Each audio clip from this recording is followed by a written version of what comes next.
Hello, everyone. Open heart, open mind. Welcome to the Sattva channel, the official online platform of the Sattva project. First of all, on behalf of the Sattva project, I would like to express our thankfulness to our StreamYard sponsors and media partners, Durian ASEAN and Durian FM. And not to forget also the important man behind the scene, our broadcast director, Brother Chong. Thank you very much for your generous contributions and kind efforts. Hi, Brother Chong. Would you like to say hi to everyone? Hi everyone, thank you for tuning in and wishing all is well and happy as usual. Please do like and share our broadcast this evening so that more can benefit. And for those watching in YouTube, also please do like, share, and subscribe. And now back to you, Ram. Thank you. Thank you, Brother Chong. Today we'll be discussing about how Buddhist teachings are transmitted, and I'll be introducing the participants today. First of all, it's myself. I'm Ram. I came from IT background. I used to work in both the East and the West, and started studying Buddhism many years ago. And my main interest is now mainly in Buddhism and in computers, and those goes hand in hand. And let me introduce our discussion participant today. Welcome, Ajahn Dr. Matia Salvini. Professor Salvini, he is presently the Dean of the Scriptural Languages and the Faculty of Liberal Arts at International Buddhist College in Thailand. He has a Bachelor of Arts and Master of Arts in Sanskrit from RKM Vivekananda College in Chennai, India, and a PhD in Buddhist Studies from the School of Oriental and African Studies, SOAS, from London. Welcome, Ajahn Mattia. Thank you. Sadhika. Next is Ajahn Bem Mitruev.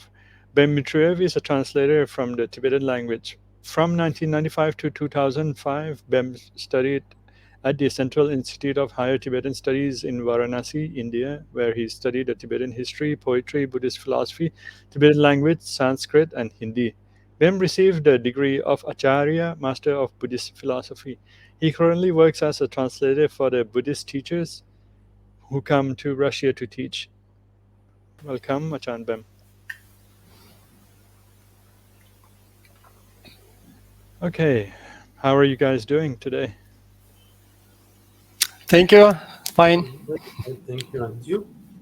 Yeah, I'm okay. Thank you. So, the discussion today will be about how Buddhist teachings are transmitted. Of course, perhaps we can start from the time of the historical Buddha, and then how we can make a link for today's discussion, including the transmission that's alive today.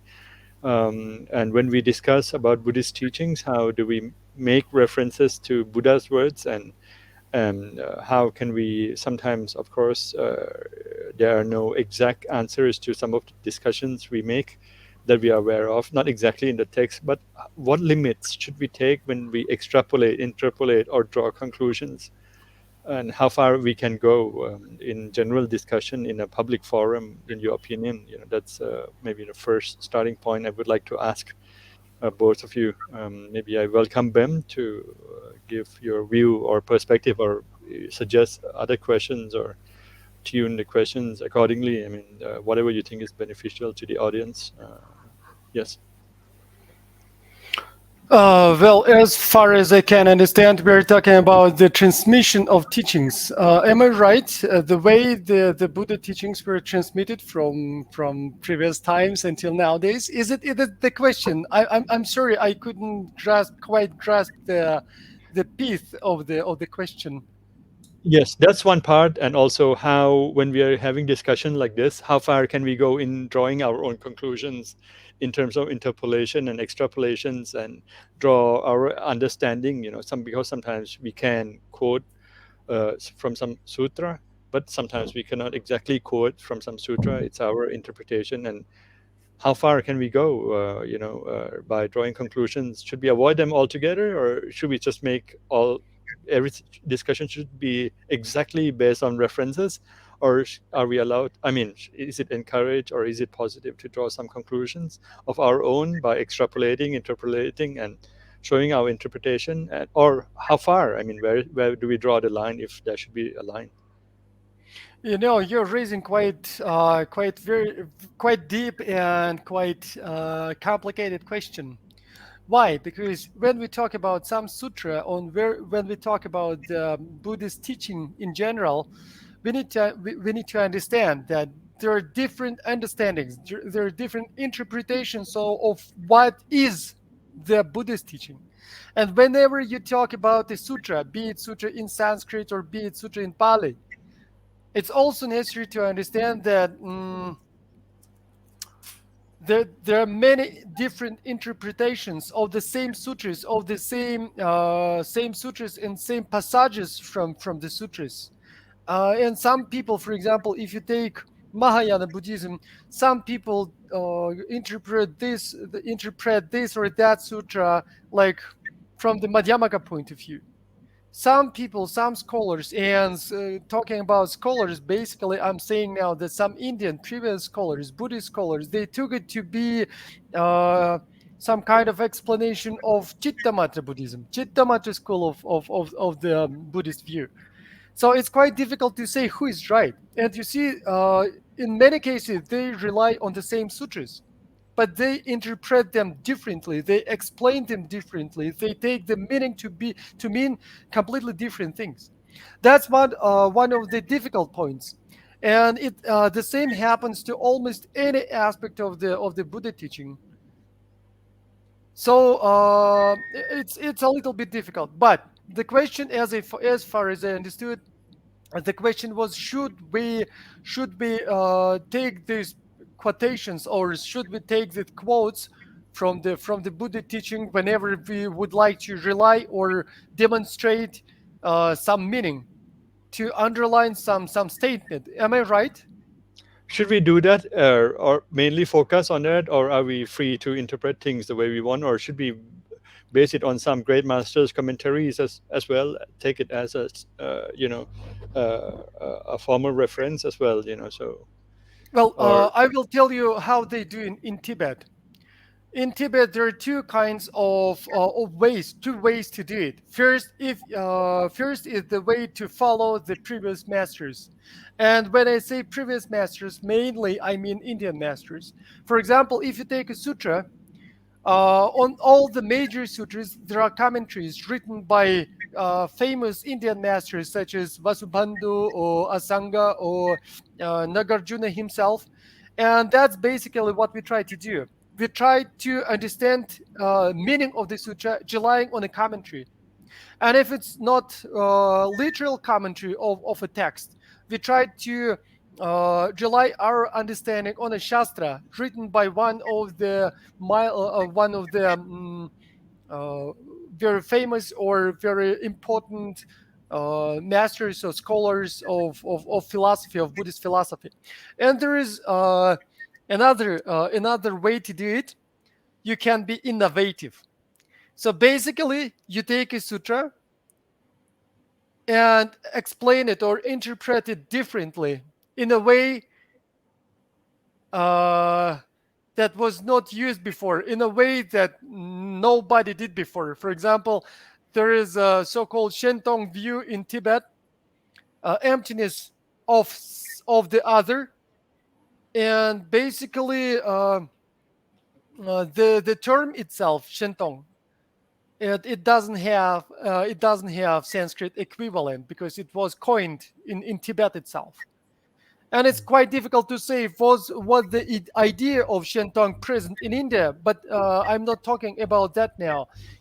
This one of the persons who established this school of view is Dolbova Sharabgyante. And so he went by the new road. He was very innovative. He introduced a kind of new view or new point of view in Buddhist philosophy in Tibet. Mattia? Yeah, I don't know if I agree with you on that. Sorry, Ben. At least it seems to me that not all the Shentong masters would agree with what you say, as they. Oh, so you're not agreeing with the second part? Yes. Okay. It seems to me that some Shentong masters regard their view to have Indian antecedents. In fact, they quote Nagarjuna too, the Dharmadhatu Stava, as an example of what they regard to be a Shenton Madhyamaka view. And not only Nagarjuna, they also, I think, for example, they regard Ratnakara Shanti as being Shenton. So they do have some explanation about having Indian antecedents for Shentong. I don't think they would agree that it is a completely new view, but at least it seems to me in his text about the fourth council. What is it called? The fourth council or the fourth turning? The fourth turning. First Council. That's First Council by Dilbo Shagante. Yeah. Yeah, I think it doesn't present it as something that he invented, and I think other Shinto masters also do. I mean, they wouldn't be very happy if one were to say that it is completely new and not in harmony with previous Indian masters. Exactly, Mattia. That's what they try to do. This what Tibetan scholars try to do in Tibet. When you introduce something new, you need to show that there is a continuity. There is continuum of explanation that stems from previous masters. So there is a parampara, and you need to show that the previous masters also had similar or almost the same view. But I do think that it doesn't work in this case because, yes, of course, if you take Nagarjuna, some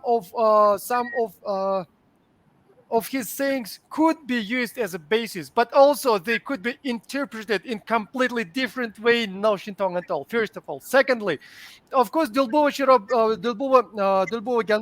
Gyaltseng, he was not the founder of the Shentong View, because the third Karmapa and also Muyowa Mikyo Dorje were the those who started this kind of dissemination of this idea. But he was the first who coined the term Shentong. First of all, secondly, there is no such term in Sanskrit words. In Sanskrit works, there is no such term. There was a I don't remember the name of the scholar. He did some kind of research about the Shentong as a term, and you see, it was used.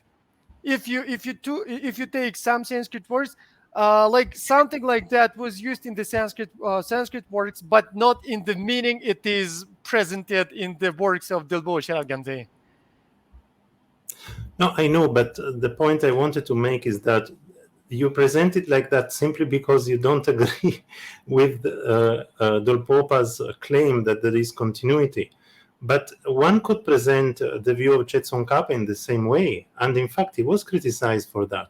So my point is, it is not entirely fair, in my opinion, to take Shentong as an exception, because whenever somebody presents even a small modification of a view, there will be others who are going to say that this is not really contiguous with what you say is the previous lineage. This happened, as you know, to Jetson Kappa himself. He was criticized quite. You see, yeah, of course, he was criticized, but mainly if you look at Tsongkhapa's works, and mainly if you look at his statements, most of them stem from the scholars of the previous times, and especially so in Sakya and Kadam.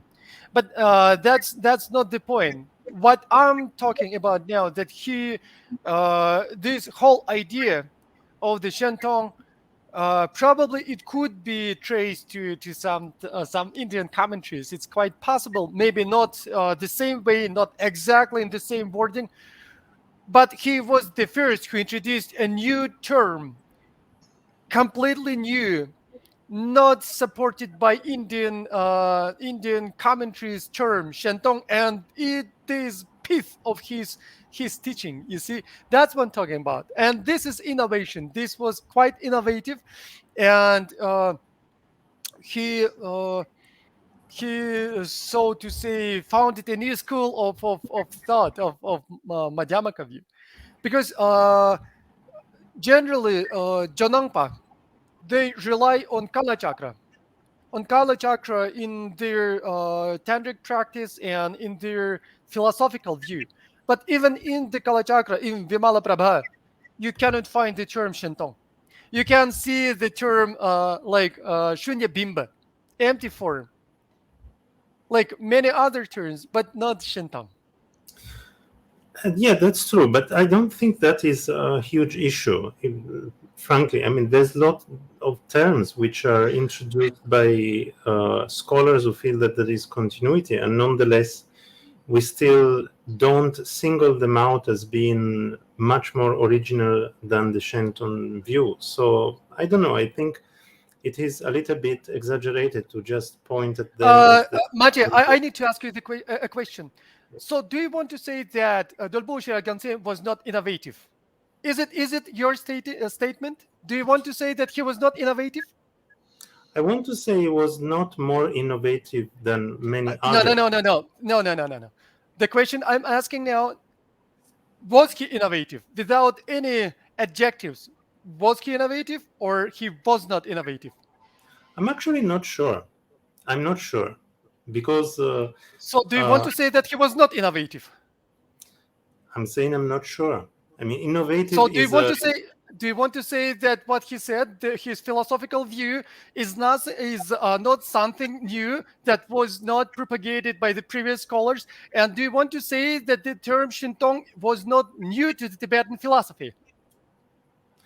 No, that's not exactly what... So you want to say that he was innovative because he introduced something new into Tibetan philosophy? These are not the only two options. Innovative is a relative term. You could then say that Tsongkhapa was innovative because he... Of course he was. Of course he was innovative. Of course. Right. But you were presenting Dolpopa as a kind of different stream when compared to the other. No. He just took it very, very far away. Not like Lama Tsongkhapa or somebody of the Tibetan scholars did. Because he was... That's a point where we differ. I'm not really sure that the degree of innovation is so drastically different when you take Dolpopa or Tsongkhapa. That is my point. So just a second, Ram. Just a second. Let me finish. Just finishing line. But you see, whatever Lama Tsongkhapa says, all the terms that he uses, most of them could be found in this or that commentary. And I mean, like in commentary of Chandrakirti or commentaries of Nagarjuna or commentaries of Dignaga and whatever. But if you take Dolbova, it's not the case. Because one of the most important terms, the Shentong, is not found in any of the Sanskrit texts, first of all. And it's not like a secondary term. It's one of the main terms, main features or main qualities or main features of his view. That's why I put the example of Dolpo Sherab Gyaltsen. And okay, not to take too much time. Okay, maybe this is not too interesting discussion for so my question is innovation allowed, and who is allowed to do innovations and who is not allowed to do innovation? Am I allowed to do innovation? Just that's something I want to focus on, right? Who is allowed to do innovation and who is not allowed, and where is the limit to this innovation? Mattia, please. Well, I wanted to go back to the initial question because I think that the question you asked actually starts from the beginning. But what I would like to point out is that, in my opinion, the question should start from the end rather than from the beginning. Namely that what we decide about, for example, the beginning of Buddhism and Shakyamuni Buddha largely depends on how we believe that Buddhism has been transmitted to us. So what we believe that right now is the way in which we access the best possible, the most reliable understanding of even the beginning of Buddhism. So the type of idea that we will form about what Buddha Shakyamuni had taught, even about when he had taught, or even about the nature of Buddha Shakyamuni, will largely depend on how we believe that we can access the Buddhist tradition now. I think that this was partly also highlighted by what Bem was saying earlier, in terms of having different interpretations, relying on different sets of teachings and different sets of sutras or suttas, etc. So that, I think, is one of the main problems that about which is not so easy often to gain clarity. And regarding innovation, I think that also depends from that. The extent to which we think that we can or we are innovating, in fact, probably depends on how we regard that we have received the Buddhist teachings. So, for example, now just to go back to this example, which is a bit contentious, the term Shentong. Okay, let's say it's a new term. But I don't think that that necessarily means that there's been significant innovation just because there is a new term. Because Dolpopa and the Shenton followers could well say that, yes, well, the term happens to be new. However, the meaning of the term was transmitted by an uninterrupted lineage from Buddha Shakyamuni up to now. They could say something like this. And then it's up to us to decide whether that claim is plausible or not. But I think, generally speaking, a more traditional attitude in the Buddhist tradition is that we should not aim at innovating. On the other hand, we should aim at transmitting the intent of the Buddha's teaching as faithfully as possible. And if any innovation happens, including terminological innovation, that is due to circumstances and in some sense despite this intent. I think that would be a common approach. Thank you, Ajahn Mattia. I think I I agree with you. I appreciate your view, but what I see that's what is happening in, for example, in Thailand. Several temples here are having that. I don't know. They're inventing, or they have different meditation techniques that they claim to invent or innovate, or or cannot be found in formal texts, ancient texts, classical texts. Um, uh, so it's I don't know how I should take these things. How I should work with them, or try to learn them, or how I mean, the first impression is like, oh wow, they have something new. Every temple has something new, something different, something attractive, some edge. Uh, what do you think about these temples, or their ways? Is this okay? Should this be emphasized, or what's your view? I mean, I'm very direct. Of course, it might be politically sensitive, but I think it's a very important topic. What about you, Ben? Would you go to a temple where they meditate on a light bulb?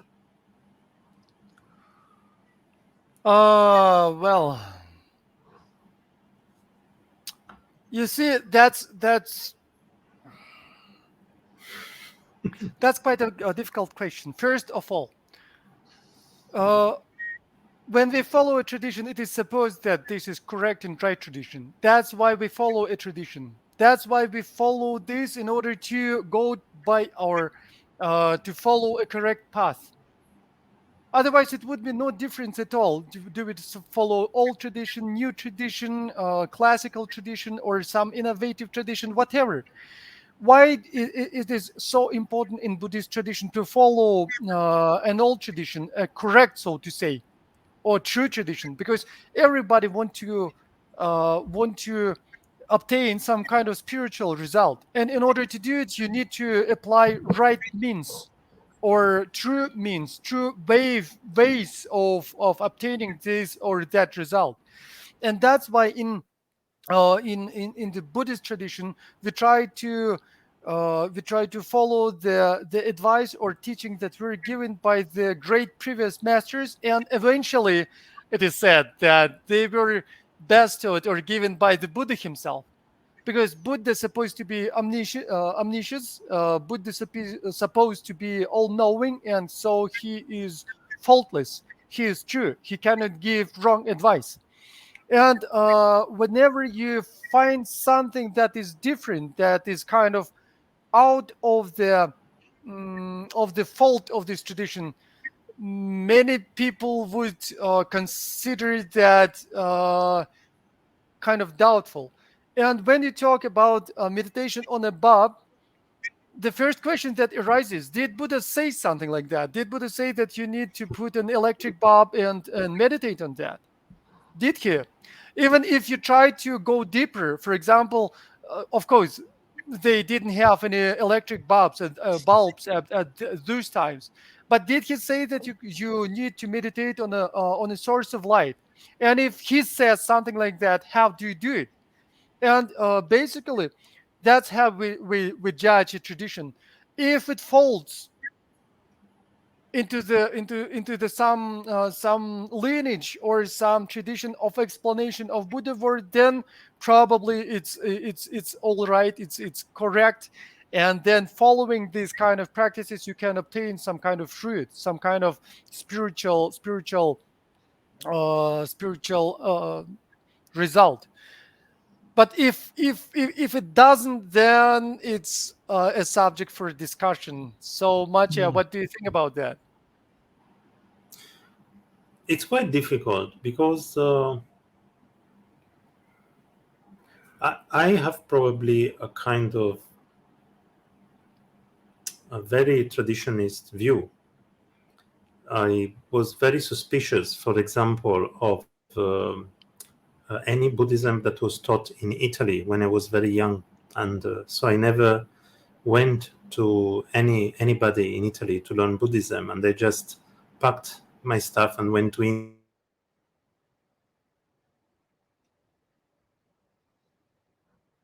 Oh, he stopped time. And even okay. kind of my own attitude. And I think partly it depends also when you come in contact with someone who is from a certain continuous lineage or purportedly continuous lineage, you can be also more or less impressed by their good qualities.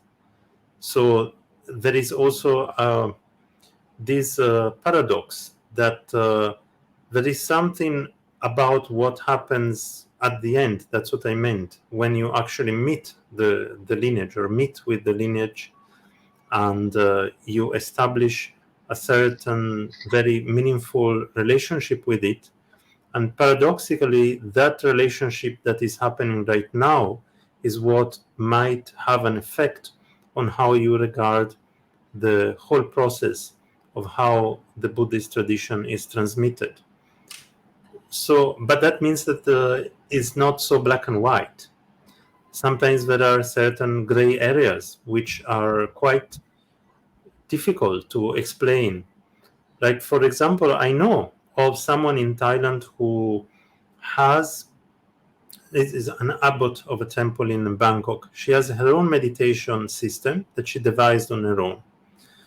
But she went and asked a number of meditation masters, including some Tibetan masters, about it and whether this is something that is good and should be taught. And she was told that it is good and she should teach it.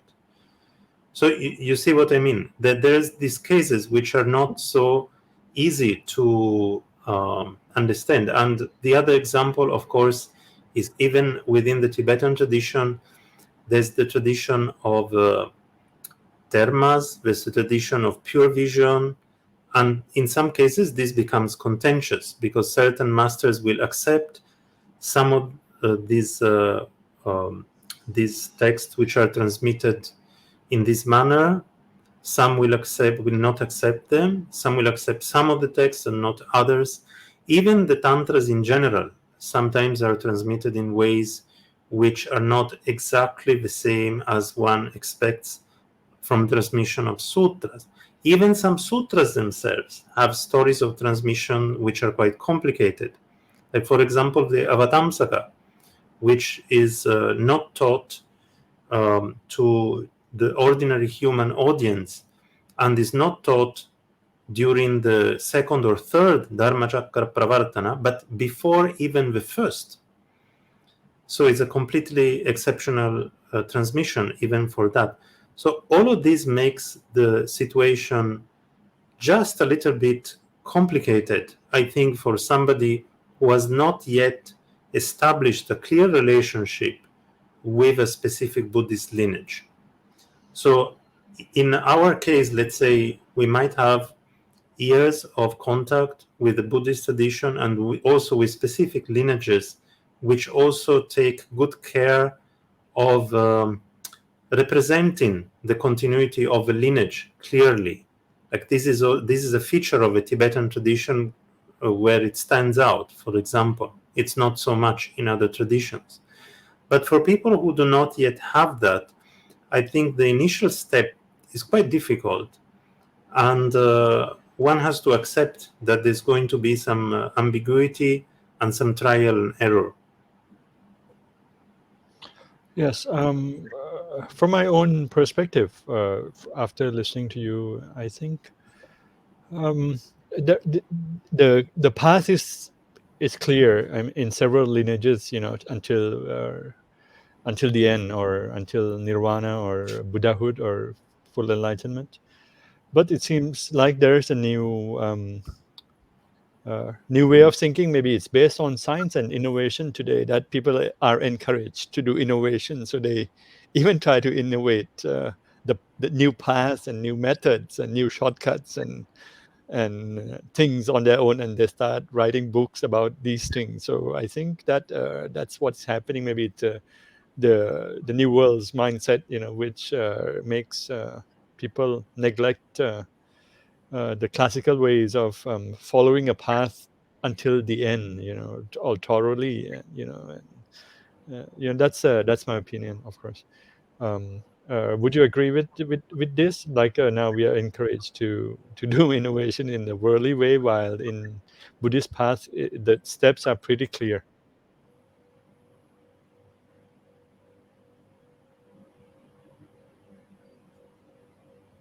Ben? Well,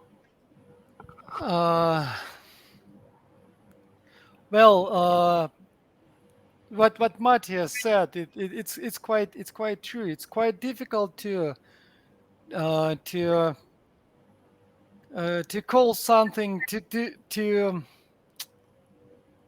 I even have some difficulties now expressing my thoughts, because if you dig deep into the transmission of Buddhist teachings, what do you call Buddhist teachings?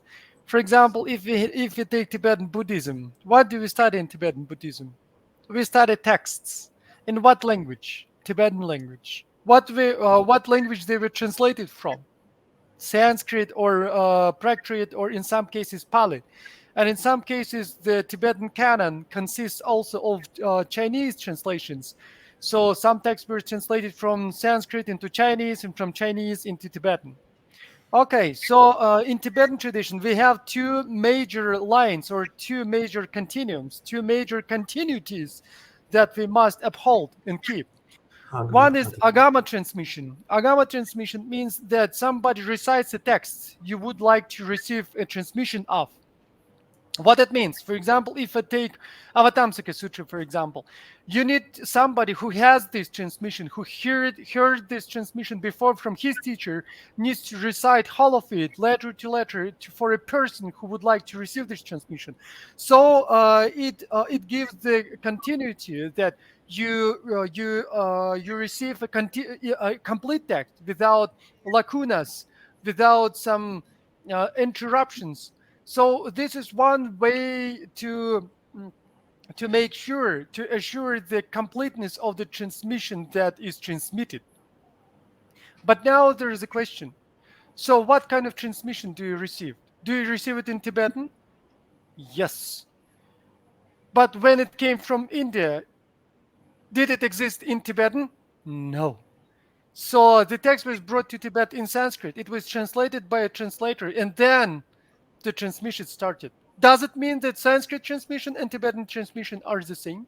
Does it mean that if you transmit a translation of a Sanskrit text, does it mean that the transmission is the same? If, for example, there are several transmission, there are several texts that were translated from Sanskrit into Tibetan, and there are several translations. For example, if you talk about Kala Chakra Tantra, they say that there are at least something like 10 to 12 translations of Kala Chakra Tantra, and they are different. If you take, for example, Mula Madhyamaka Karika, Madhyamaka Avatara, there are at least two translations. Why by Naktolo Tsawa, one is by Batsabla Tsawa. Naktolo Tsawa's translation is not used anymore. I don't know why. It's very good translation, but almost nobody uses it. Batsabla Tsawa had a lot of students, and they disseminated his tradition in Tibet. So what does it mean? If you get the transmission of Batsabla Tsawa's work, it works. Okay, you can count it as a transmission. But what about Naktolo Tsawa's translation? Isn't it true anymore? And if you get a transmission of Kala Chakra Tantra, so what transmission do you need to get?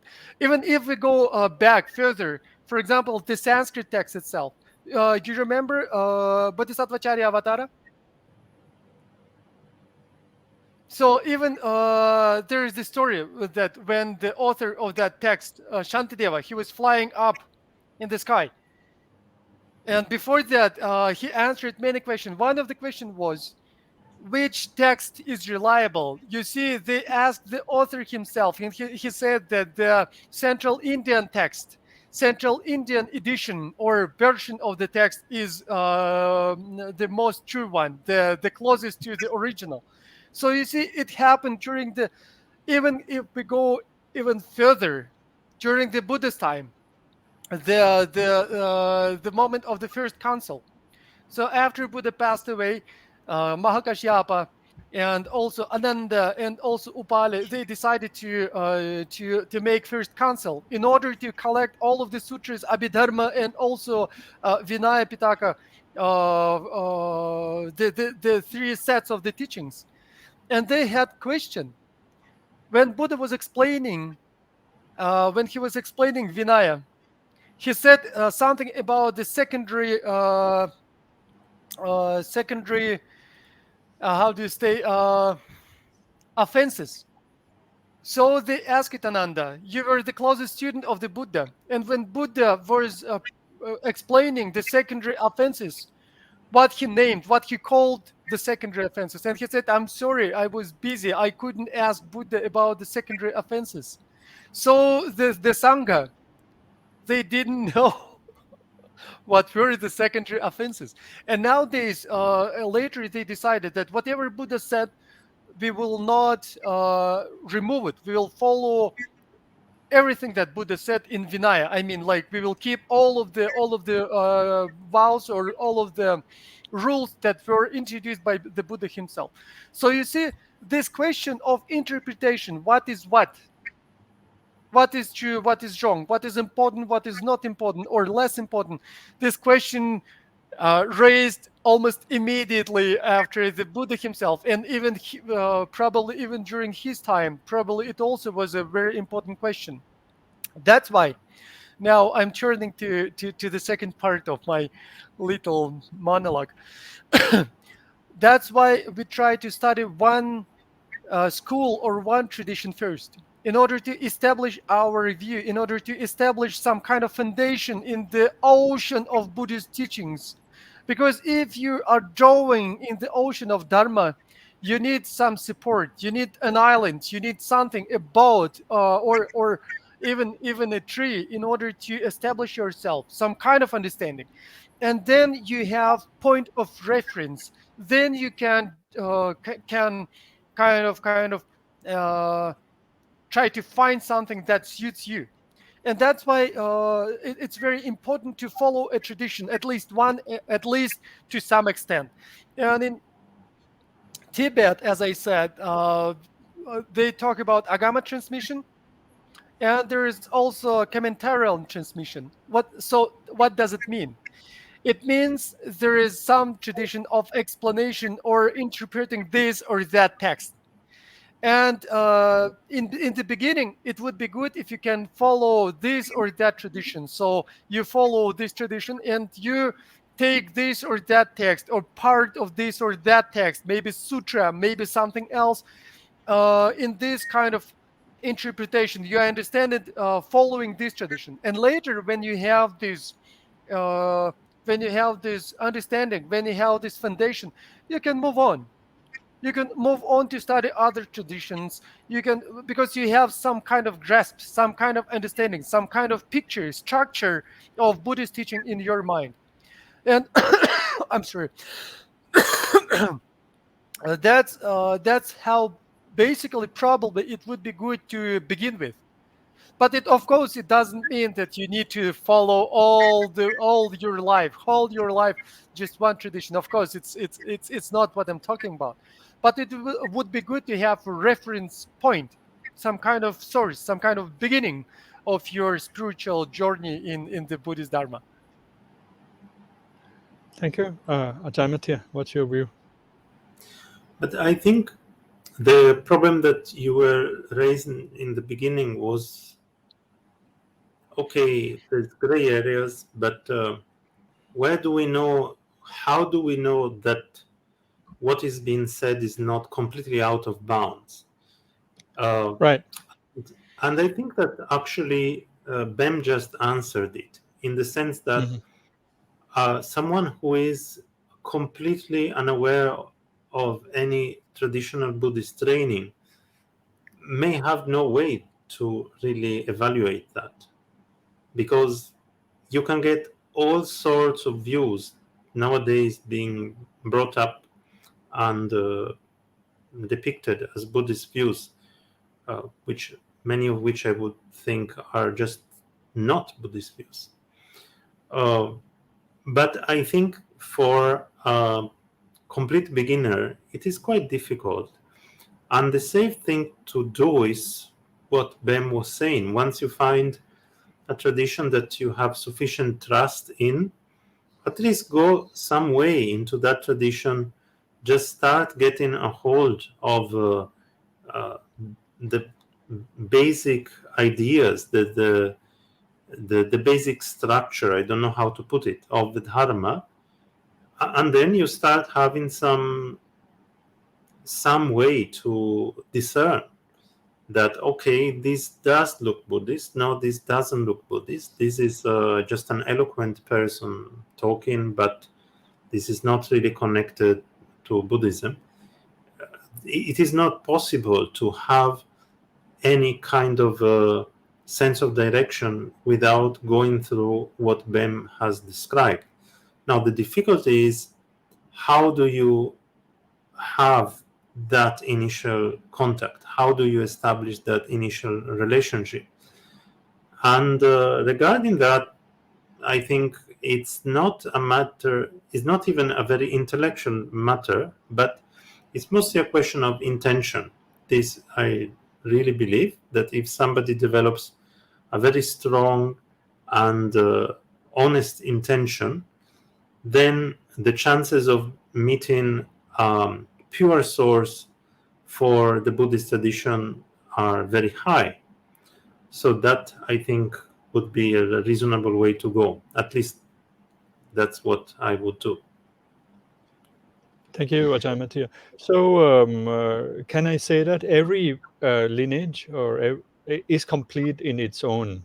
Like, it brings you to nirvana or full enlightenment? I mean, or is some sort of innovation needed, or it's not necessary if I pick a path and I follow it from the beginning to the end? That would be my question. Sorry, can I answer this? Yeah, sure. Please. Well, the first thing you said is a false alternative, because you said, is it the case that each lineage is complete and brings me to complete nirvana, or some innovation is needed?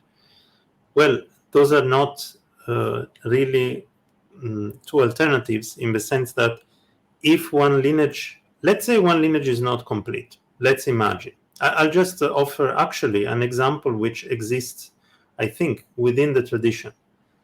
Let's say that somebody is a follower of Chittamatra, right? And we believe that Madhyamaka is the highest view. So with Chittamatra, they might not be able to obtain the perfect view. Does it mean that all the practice they do is completely useless? No, not necessarily. So maybe even if a lineage had some incompleteness, practicing that lineage could be the reason to eventually meet the lineage which has the complete teachings, without the need for innovation. And actually, this theme appears more than once in the Buddhist teachings. Like famous example is the Lotus Sutra, the Saddharma Pundarika Sutra, according to which if somebody obtains the nirvana of an arhat, that actually is not complete liberation. But they don't need really an innovation. What they need is that at some point the Buddha will wake them up from that kind of notion that they have obtained nirvana, and offer them the remaining part of the teachings that they need. So that's why I don't think that one should worry too much about that part. Okay, thank you. Bem, anything to add on this? Well, it's again interpretation, because in Tibet they follow Madhyamaka view, and most of them say that they follow Prasangika Madhyamaka view. No difference, some kind of view, and they say that this is superb view. Superb. It's the view that is about all of the views. But I do believe that those who follow Chittamatra in India, they also believe that they have the highest view. And following this view, and only this view, you could obtain the spiritual results or nirvana or whatever. So it's also, you see, it's also question of how you see, how you look at at this or that subject. If you look from one point, it seems to me to look one way. But if you look from that side, from the point of view of that side, it may be different, completely different. For example, Asanga and Vasubandhu, those who were one of the main figures in the Chittamatra school, even in Tibetan tradition, it is said that they obtained some high bhumis, some levels of the of bodhisattvas. Anyway, that's not the point I would like to talk about. I'm saying that about the innovations. When you say innovations, what do you mean? If you mean that, okay, I will be innovative. I like bulbs, or I like electricity. It's very modern. It was developed quite recently, and it's very, very fashionable. I'm gonna meditate on a bulb, say, or something else. And why? Because it's so cool, and I like it very much. And I also can shoot a video about my practice. Well, probably I do not see much difference actually, because when you work on shamatha, when you try to develop one pointed concentration, basically there is no difference what you concentrate on. In the text it is said you can concentrate on piece of wood, of piece of stone, on figure of Buddha, or on image of Buddha or Bodhisattva, on your breath or on your own mind. So basically what you need effort and perseverance in the practice. And if you change the object of meditation from piece of wood of Buddhist teacher to a bulb, is it an innovation? Is it a true innovation? Oh yeah, but Ben, sorry, I actually I did not explain the example very explicitly, because I thought Ram would pick it up immediately. This was Okay. one example of some of the innovations that were made in Thailand. by the walls. I see. Okay. It was not, and it was not exactly a normal light bulb, but I don't know how they are called. There used to be these kind of bulbs which are a little bit bigger, and where there's some lightning going in different direction, especially if you touch Yeah. I know this bulb. Very beautiful. Like lightnings, rays of lightnings going to the sphere. Yeah. exactly. I see it. Beautiful. Yeah. So there was one. I think there was one bhikkhu who developed a meditation system based on the specific functioning of this kind of light bulb. It wasn't just a matter of taking a light bulb as I see. as a support for shamatha, but it was really a matter of using. Well, I'll give you another example. I do not know whether this example is true or not, but it's something that someone reported to me, and I felt that this was significant. Once I was walking with a friend, with Giuliano, in Hompatom, and we met somebody from a certain temple, and this person asked us like what we were doing and whether we were practicing Buddhism. And so we talked to this person, and she said, you should come to our temple, because all the other temples is like primary school. Our temple is like PhD. And then she explained why. The reason was that in her temple, they did both, they did walking meditation while listening to music. And therefore, they used both halves of the brain. And therefore, their Vipassana was much more powerful than any other type of Vipassana practice in any other temple. That's the way it was explained to us, as far as I remember. So this is the kind maybe of thing that to me sounds a bit like an innovation, because it's not just you switch the, let's say you take a new support for meditation in an object that didn't exist before, but the whole logic of the meditation has changed. And such changes do happen in Thailand. I think maybe Ram was thinking of this kind of more extreme changes. Oh, there I have heard one monk even told me like put this finger above another finger when you meditate, and don't put it below and something like that. Like very explicit references, and explicitly told me don't ask me where I got this teaching from. So I'm like, okay, that's quite strange. I find it myself. Well, These kind of things I think is pretty common. that's also one of the very important questions for example, Tibetan school or Tibetan tradition of of Buddhism, for Tibetan Buddhism too, because whenever in Tibet they had two major sources of Buddhism. One is India, the another is China. And of course, they had two different traditions of explanation and meditation and etc. And because of that, they had this kind of not exactly conflict, but they had this kind of doubts: what school or what tradition we should follow, and which one is better. You see, this is the most difficult question: which one is better? How can you judge this or that is better or not? Because you need to get the result of this spiritual path in order to be able to judge this lineage or this kind of school or whatever you call. I agree with your perspective, but my point is sometimes they don't even allow me to ask questions. Like they said, don't ask me where I got this teaching from, for example. Oh, that's interesting. Because usually, for example, in Tibetan tradition, you always try to follow some kind of lineage, and it is expressly and it's very clearly explained to everybody.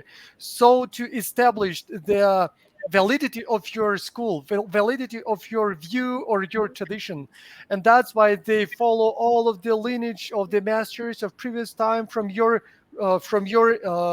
direct master and to the line of the teachers to the Buddha himself. in order to Yes. establish the validity of your own tradition. And it's I so agree. interesting that this monk didn't tell you No, actually where he forbid me got. from asking. Not even didn't Oh, tell me. wow. Yes. Oh, it's interesting. Yes. And But that's what. yes. Yeah, sure.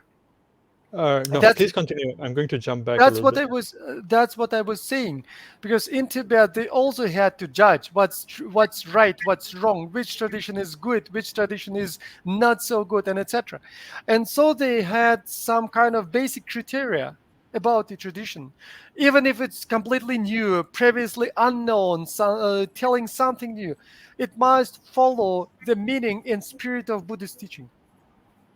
For example, if somebody comes to your place and says that, okay, I will teach you what Buddha said, you need to hate everybody, pure hate, concentrate on the pure hate, and then you will become an arahant.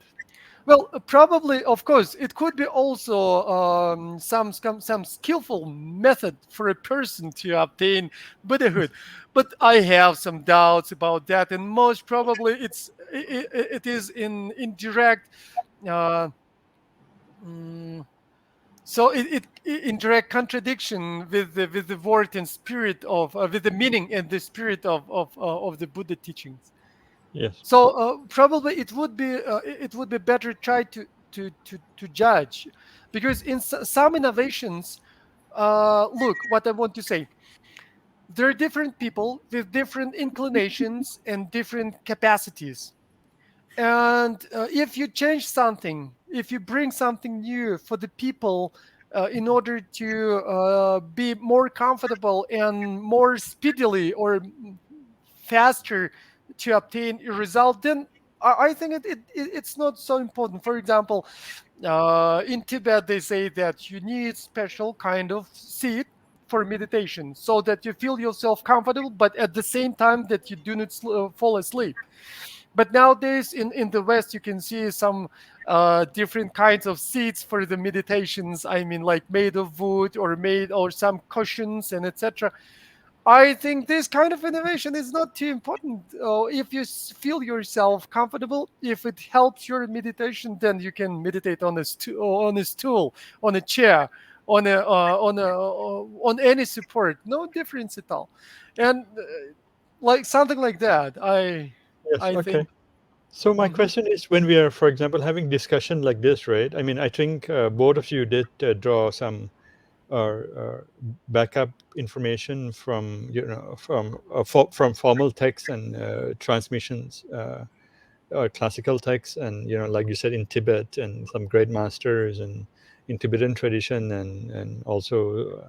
So I'm wondering, maybe if I understood, or please correct me if I'm wrong, Ajahn Mattia, when you were saying, please correct me right away, when you were saying about Chittamatra progressing to Madhyamaka, did I understand it correctly? That could be a path. Yes, but that was an example. The Yeah, is that Chittamatra. Yeah, sorry, do you have reference to that, or is that your innovation? it's not my innovation. I think this idea occurs in Tibetan texts as well. There's the idea that Chittamatras might even, by way of realization, might obtain the Madhyamaka view, even if they have not studied it explicitly, because they're quite close. I think Mipa Rinpoche says something around along these lines, for Okay, good. example. I mean, at least you have. I mean, you mentioned some formal reference. Bem, you're laughing. Is there a problem?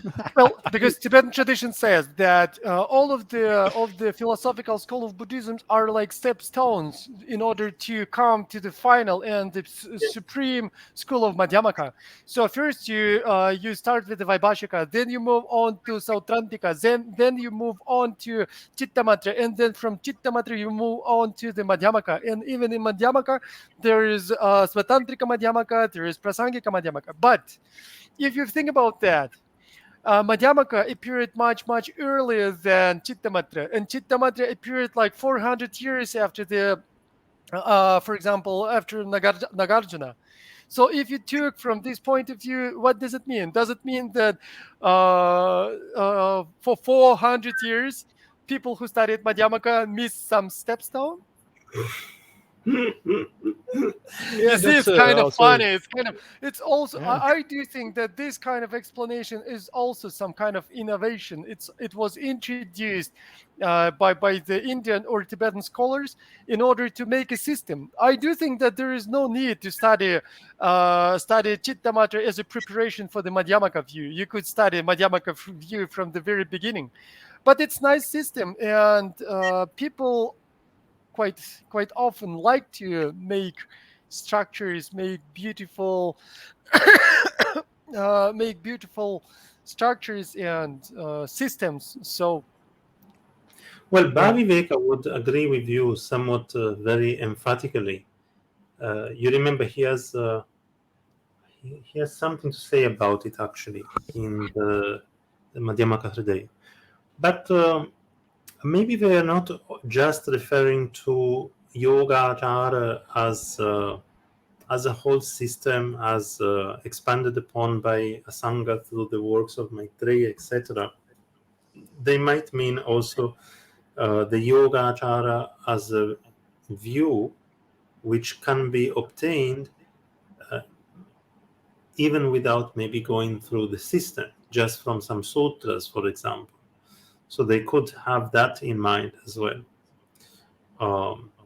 Like in the references to the system of the four yogas in Kamalashila's Bhavana Krama, the suggestion seems to be that certain steps were taught in the sutras themselves, and also then there is the statement in the tantras, such as the Hevajra. The four siddhantas are mentioned there, although they are interpreted differently by Chittamatra commentators, to be fair. But yes, whether it is a structure innovated by Aryadeva and Maitreya and others or not, it could serve the purpose as an example to say that maybe there is not a huge problem or something that, let me put it in this way. If one has not even obtained shamatha, let's say, then why worry too much whether one's vipassana has yet obtained the realization of chittamatra or madhyamaka? It's not really a very life-changing question at that point. So there is nothing wrong in following a path, even if that path might not be the ultimate view that one obtains when one is a bodhisattva on the 9th bhumi and a half.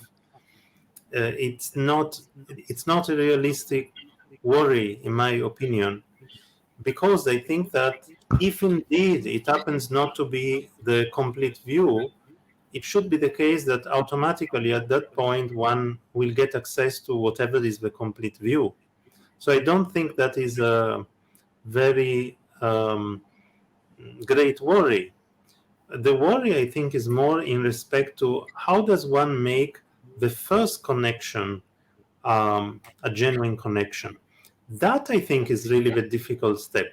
For example, how does one ensure that one is connecting to a lineage that genuinely teaches renunciation from samsara, rather than to a lineage that makes one more and more stuck into samsara?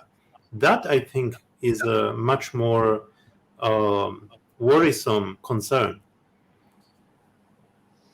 In my view, from what I know, of course, my knowledge is very limited. Every lineage that I know of, brings to either nirvana, bodhisattva, or Buddhahood, and to their to the, I would say, advertise highest goal according to that lineage, right? I don't think so, Ram. No? Sorry. Okay. No, because, for example, there are some people who teach Buddhism, they don't even think that samsara exists. They don't even believe in rebirth. So how are you going to get nirvana or even renunciation of samsara from a lineage doesn't even Okay. believe that samsara exists. Thank you for clarification. Yes, I thought, like, oh, maybe I'm a little bit fortunate to get in touch with a little bit more um, profound lineages, perhaps, maybe. But anyway, Bem, you have something to say, it seems. Yeah. There are some cases when people teach some kind of Buddhism and they didn't believe in the previous or next life, but they still would take about, for example, bodhicitta. And bodhicitta is a kind of aspiration to become Buddha for the benefit of all sentient beings. But if we have only one life, and after this life there is nothing else, we are no more, we do not exist at all, there is no use of generating bodhicitta, because you cannot accomplish the goal, and it's just waste of time. It's waste of time. Exactly. No, But what I would like to say, I'm sorry. Ben, some have even argued that if somebody believes that one is a Buddhist and believes that in the truth of dukkha, and believes that that means that life is suffering, then if one takes up bodhicitta, the most effective thing they could do is to kill everyone. And finish all of the sufferings. Exactly. Yeah, and talking about the foundation. So we were talking about the starting point. So if you are interested in Buddhism, and in order to not to drown yourself in all of the ocean of information, all of the Buddhist knowledge, all of the schools and sects and divisions and everything, what do you need to do? Because you need some kind of foundation. That's why well, I'm talking from the Tibet perspective, because this is the thing I know a bit about. And in order to get some kind of knowledge, get some kind of introduction to Buddhism, it would be good to follow one tradition. And of course, it's true, as Mattia said, maybe it's some kind of a karmic relationship, or some kind of spiritual bond with the teacher. You see a lama, or you see a guru, or you see a monk, you see a thera, anybody, and you understand that this is your person. You need to follow this person no matter what. This is one way to do it. Another way to do it is very rational, and like people do it in the West. If you want to enroll to an educational institution, you need to learn about it, and you just choose a famous, a good, a very established institution, and start from what they teach there. And it's quite important because, for example, in Tibet, there were monasteries, or probably I should say centers of study, and some of them were quite famous for the quality of their studies. And this is the starting point. You go to a good monastery, to a good study center, where they have experts, where they have good teachers who could explain something to you. And after you finish this kind of studies, this kind of educational program, then you have some idea about Buddhism, what the basic teaching of Buddha, that there is some other traditions and some other schools or traditions of interpretation, and etc. The only thing when you follow an educational program, after you finish your studies, it's quite important not to lose openness of your mind. Otherwise, many people end up thinking that this is my tradition, this is my alma mater, this is the institution I studied in, and this is my tradition, and only this tradition is true and right.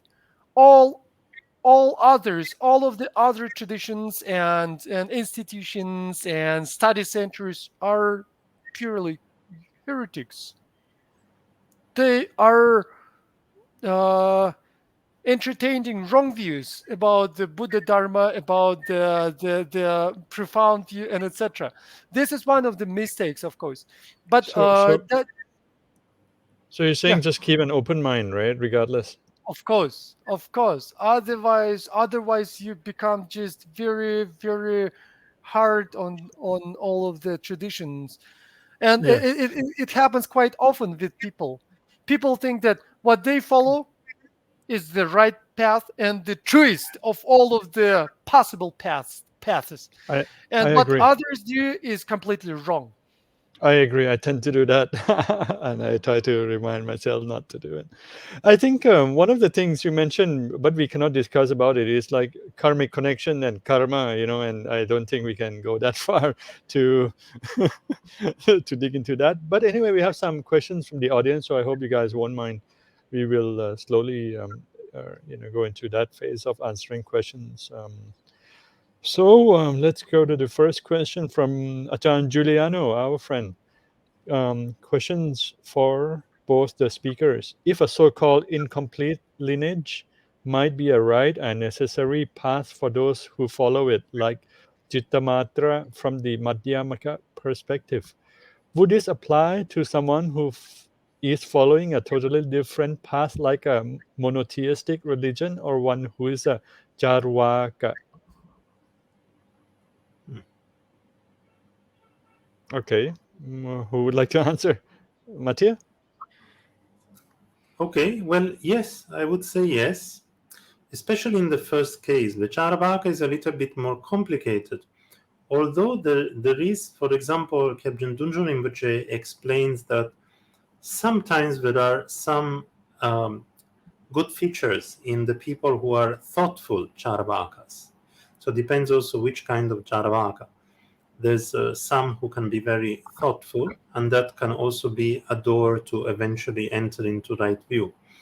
But regarding other types of religions, monotheistic, maybe it goes a bit too far to be direct example. But there are cases where it is indicated that many of the non-Buddhist teachings given in India, such as the Shaiva teachings, the Vaishnava teaching, etc., actually were given by high bodhisattvas to benefit those people. Because, for example, they were all Astika teachings, and the Astikas go to Sugati. The people who believe in rebirth are going to go to at least a good birth. That is something that even Nagarjuna says. So, yes, one could look at it in that way. It is that's why also debate with other religions is a delicate matter. Is something being too critical of other, not just of other lineages, but even of other religions, is something that certainly has its place in a very specific context. But that context is not always so public and so easy to achieve.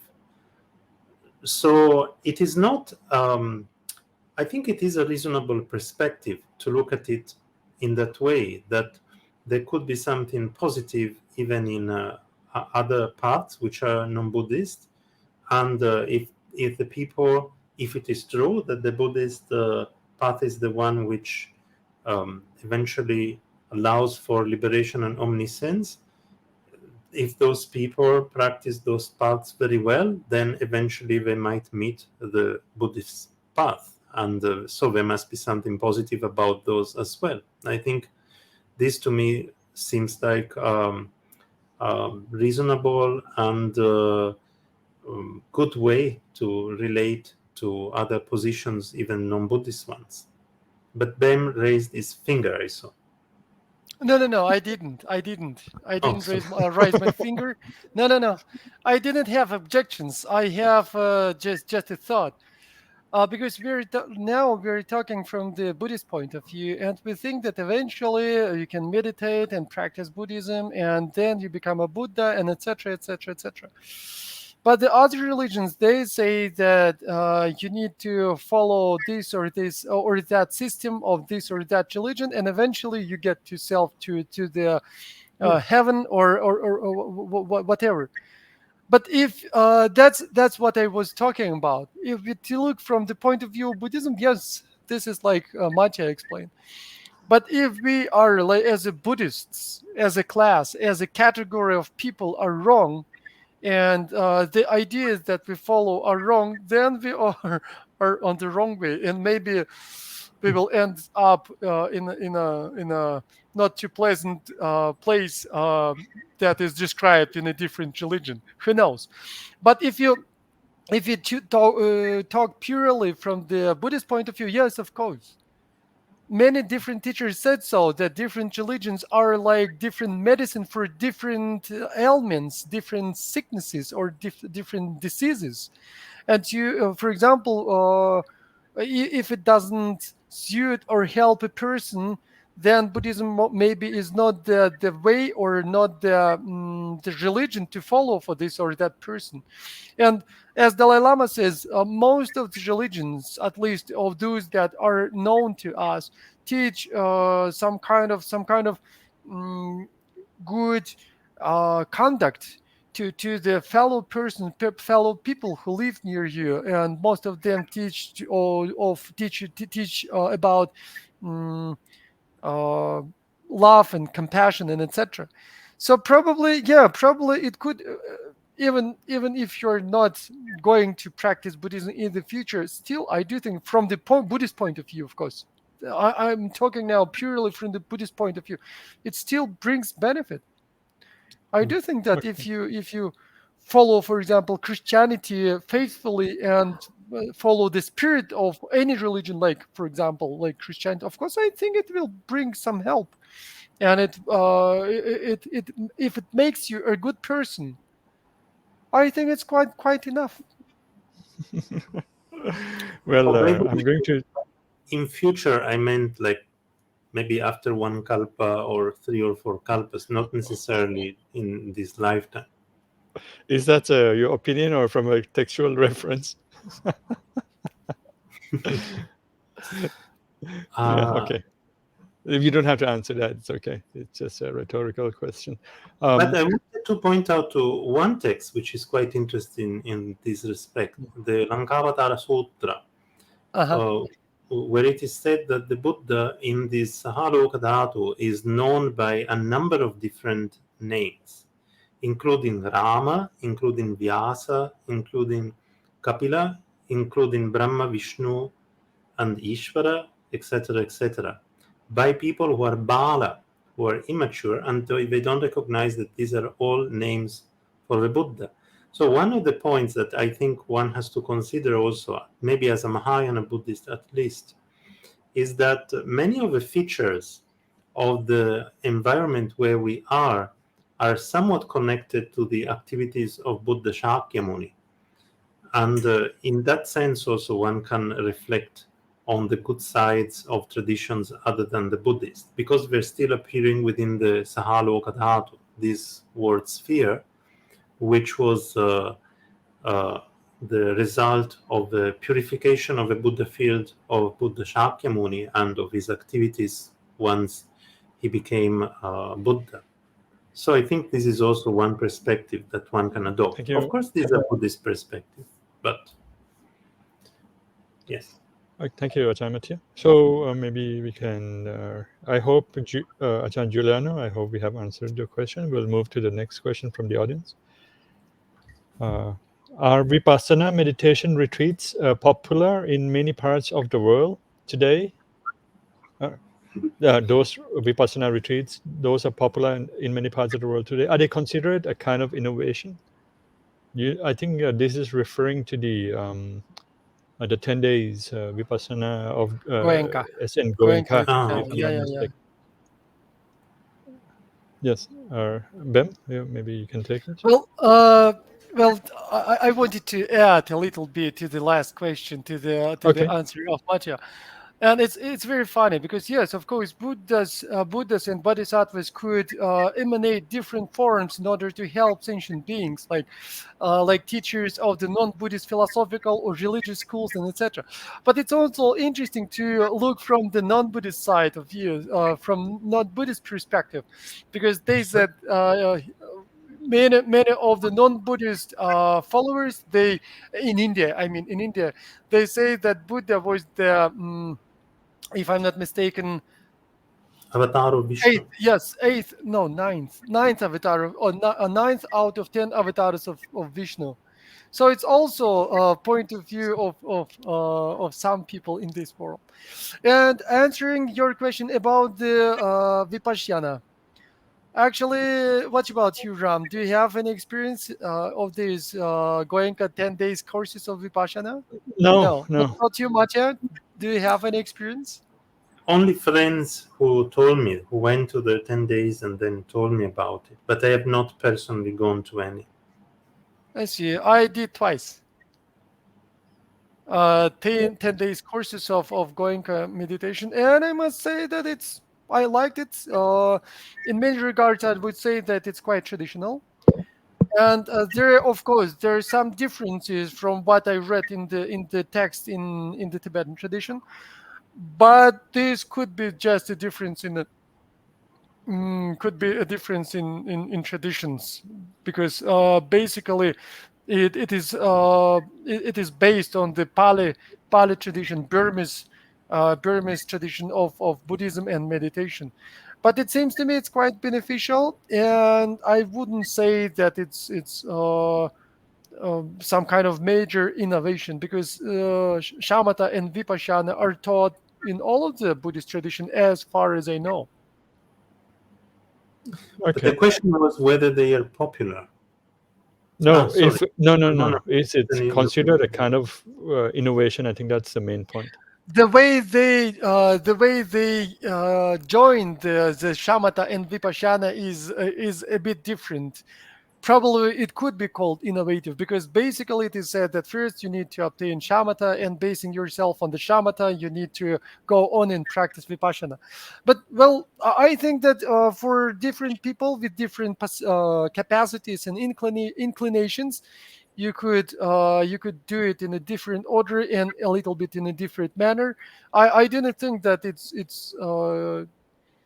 something that is too innovative, but maybe a bit unusual for the Tibetan tradition. But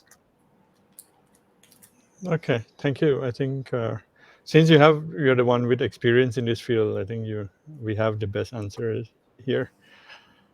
I hope we have answered this question properly. Okay, we will move to the next question from Kat Sparkle. Thank you for raising awareness of the different interpretations. What would all speakers advise us to do for ourselves to know what is helpful, how to choose when there's overwhelming information around us? I mean, everything is out there on the internet, for example. How do we choose? Just Google Buddhism and best Buddhism or what? this is how very do I, good question. This how is do I very good become enlightened question. in 5 minutes? So Have the okay, oh, yeah, okay. Nowadays, it's very, very true. We have so much information. We didn't have so much information, like say, for 30 years ago. In some places, you hardly could find any books about Buddhism. Nowadays, you can get all kinds of information, and a lot of information about Buddhism and Buddhist Dharma is quite wrong, is quite incomplete, or completely misleading in some cases. Yes, of course, this is a very good question. We have too much information now. People thought that when the humanity were introducing the internet, that it would be very good system or a very good means to obtain good and correct information. But time shows us that in many cases it's not so. So how do we choose from all of these yeah, I have endless an idea. The top yeah search result. yes yeah I will bring an example, a very small and very funny example. His Holiness the Dalai Lama was asked what kind of books about Buddhism I should read in order to get some idea about Buddhism, so that I do not get some wrong information. And he thought for a couple of seconds and said, "Oh, you could read my books. They're quite good." Thank you, So Ben.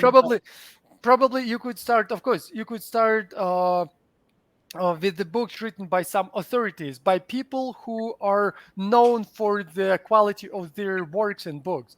For example, it's just an example. For example, Dalai Lama or Dilgo Khyentse Rinpoche, or teachers who in different tradition who are known for the good quality of their works and books. Or we say who walk the talk, Yeah, exactly.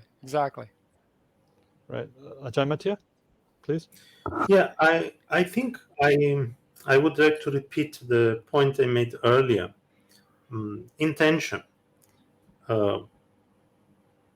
I think that's that would be, apart from specifically which texts or etc. one chooses, but checking very, very carefully one's motivation. Like, for example, why does one want to know about Buddhism? What does one want from learning Buddhism? I think that really will determine what kind of Buddhism one is going to encounter. So obtaining a little bit of clarity regarding one's motivation for wishing to approach the Buddhist tradition could be useful. And I'm somewhat still optimistic that when one's motivation is very clear, then one doesn't need to make too much extra effort to encounter the appropriate teachings. So that would be my suggestion. It's almost, there's some forms of Buddhism that I think, or some things which advertise themselves as Buddhism, which I think if somebody, for example, approaches Buddhism with the wish to really get out of samsara, they will see very clearly this does not do it. This is not related to this intention in any way. I think it is something very perceptible. If somebody has this sadness about samsara and realizes that it's not a joke, everyone is going to die, it's a pretty grim situation, then there's some very glittering forms of Buddhism that promise certain things which are very this life oriented. I guess one would automatically not be attracted by those, and then maybe this could be helpful. That is my guess. Like donating 50 baht to get 5 million baht.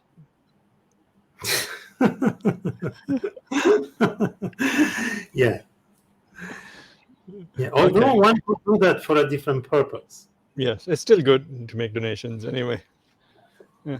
So I think you both gave very good answers. But in my view, I think maybe first start from making an aspiration, making a strong wish to come in touch with proper, with unexcelled information. That's I think that's maybe a good place to start. What do you think, Mattia? Yeah. No, that's part of what I meant by intention. Aspiration is a type of intention. So yes. Giuliano has complained that his question was not properly answered because there was a second part to it. Oh, okay. Ram, should we check what? I think we can ignore him, or I don't know. Are there other questions apart from his? No, he said he did not complain. So thank you, Ajahn Giuliano, for asking and accepting our answer. Well, I couldn't understand the second part of his question, like what is MBSR? I also don't know what MBSR. Oh no, okay. Mindfulness-based stress reduction. That's what he's referring to. Okay. Any of you have experience in that? No, I I'm just an old Orthodox Buddhist, so what I do follow is just follow Orthodox explanation of Buddhism, and this is my very weak side. Probably I didn't have too much of open mind in Okay. myself. May I try to answer then? I mean, Yeah, maybe sure. if you can get a little bit relief, it might bring you some sort of openness, which might allow Buddhist teachings to have space in your mind, you know. So maybe you have a little bit less stress. I don't know. Perhaps No, it you might should help. be. Well, in many cases, it's quite popular question nowadays because that's what bothers many people.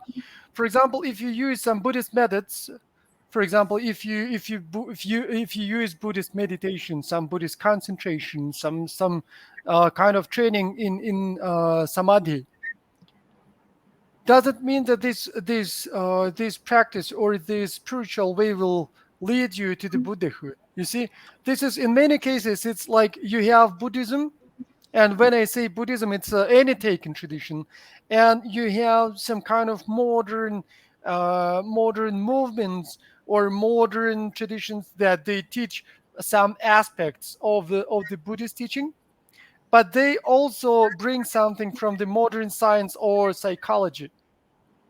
And then many people are interested in this point. Will it bring you to the same goal? Will it bring you the same result? For example, if you do some contemplative meditation, eventually will it bring you to the Buddhahood or to becoming arhat or to something like that? And you see, as far as I can understand, it's not the same. And probably we talked about that earlier in one of our meetings. It seems to me that it's not quite the same. But could it be helpful? Of course, it could be helpful. Mm. There are a lot of things that could be helpful even in practice of Buddhism. But if you talk from the point of view of the final goal, of the final result, I'm not so sure. I'm not so sure.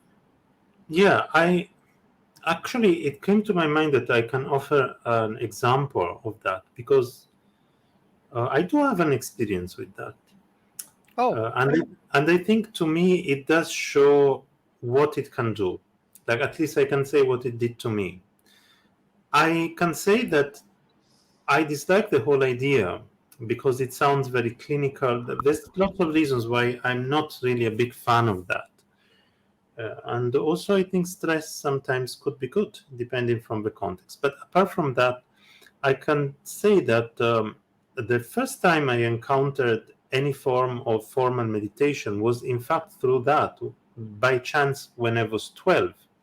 So in middle school, our physical education teacher happened to be doing some kind of meditation of that sort based on breathing meditation, and he taught that to us. And that was my first exposure to any kind of formal meditation, and it's something that impressed me, and I still remember it. So I can see that there was something positive to it, although I cannot say that it is the same thing as doing Buddhist practice, certainly. So again, there is some kind of gray area. It's not so black and white.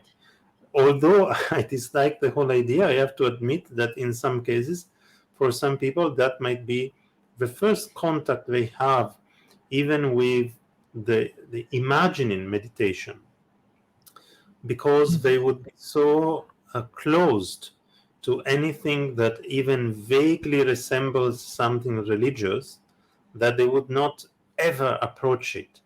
And so for those people, maybe there is some benefit in getting to know this possibility of observing one's own mind by using, for example, the breath as a support.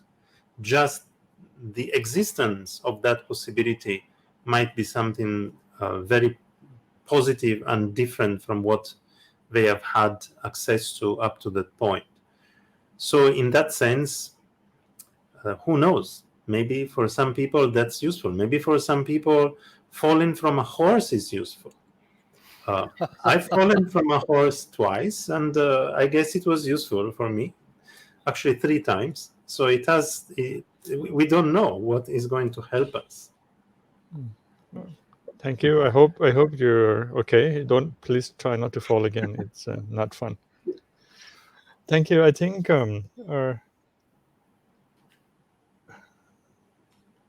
by the way, okay. Mattia, there is also research about the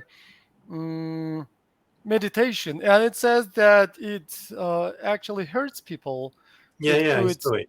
yeah, it could hurt the mental health of those people who meditate too much and who exert themselves in the meditation too much. So it's also very funny. Actually, I didn't think that they had a good explanation or a good guidance for the meditation, but it's also one of the aspects of the modern point or modern view on the meditation and probably on many spiritual practices.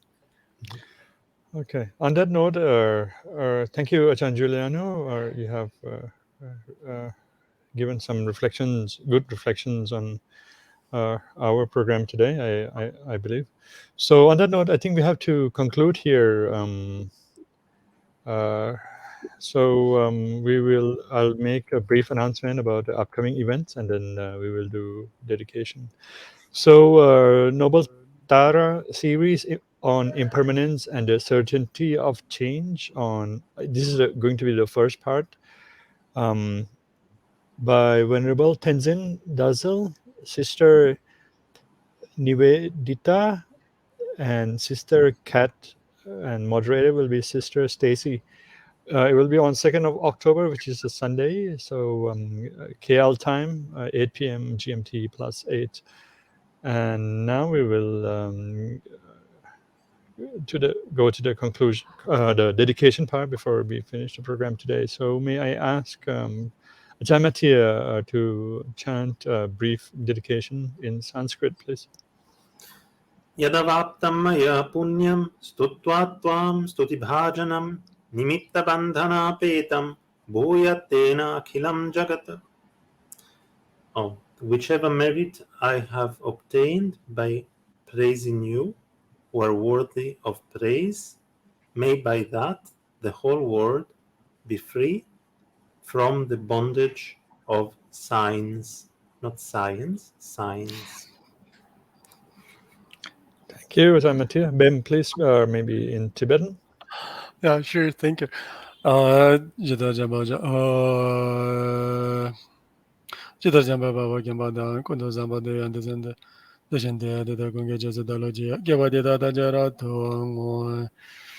So basically, we dedicate our merit in order to follow in our training and study and practice after Manjushri and Samantha Bhadra in the same way as they did. Thank you, Bem. Sentient beings are numberless. We vow to save them all. Delusions are endless. We vow to cut through them all. The teachings are infinite. We vow to learn them all. The Buddha way is inconceivable. We vow to attain it. May all beings be well, happy, and safe. Thank you very much. Thank you.